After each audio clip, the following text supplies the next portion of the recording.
114টি 114টি সূরা আমার আল্লাহ কুরআনুল কারীমে দিয়েছেন। তার মধ্যে 14 নম্বর যে সূরা, ওই সূরার নাম হচ্ছে সূরাতুন নিসা। কথা বলুন, ওই সূরার নাম কি? সূরাতুন নিসা। এই পবিত্র সূরাতুন নিসা এক নম্বর আয়াত কারিমা আমি আপনাদের সামনে তিলাওয়াত করেছি।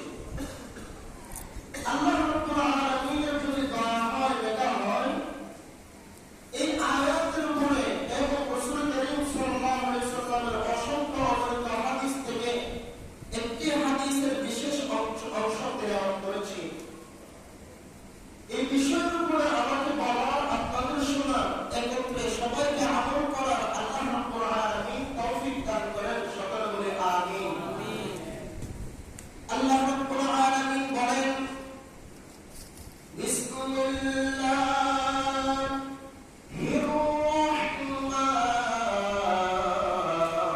রহমানির রহিম।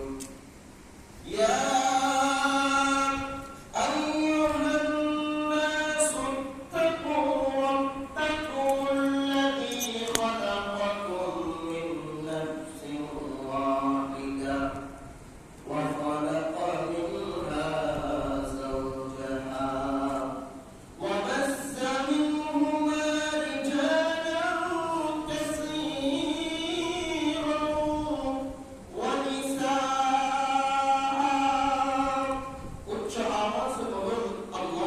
আল্লাহু আকবার।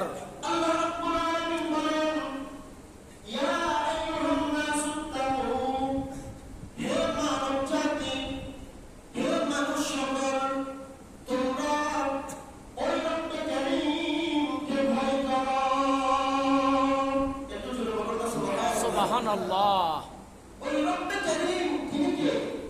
আল্লাহ। যিনি আমাদের সৃষ্টিকর্তা, যিনি আমাদের পালনকর্তা, যিনি আমাদের মমতাতা। কথা বলুন, ঠিক না?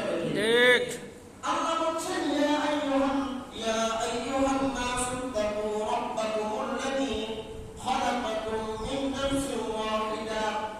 হে মানব সকল, হে মানুষেরা, হে ইনসান জাতি, তোমরা ওই আল্লাহকে ভয় করো যে আল্লাহ একটি নফস হতে তথা আদম সফিউল্লাহ থেকে তোমাদেরকে বানিয়েছেন। একটু জোরে বলুন সুবহানাল্লাহ।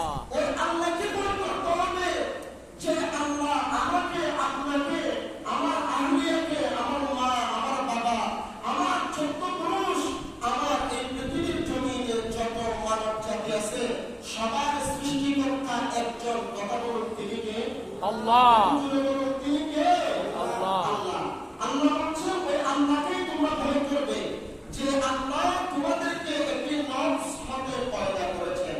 একটু জোরে বলুন না সুবহানাল্লাহ। তো যারা তাফসীর কারক, বিশেষ করে তাফসীর ইবনে কাসির, সেখানে এসেছে নফস দ্বারা বোঝানো হয়েছে আমার এবং আপনার আদি পিতা হযরতে আদম সফিউল্লাহকে। একটু জোরে বলুন না সুবহানাল্লাহ।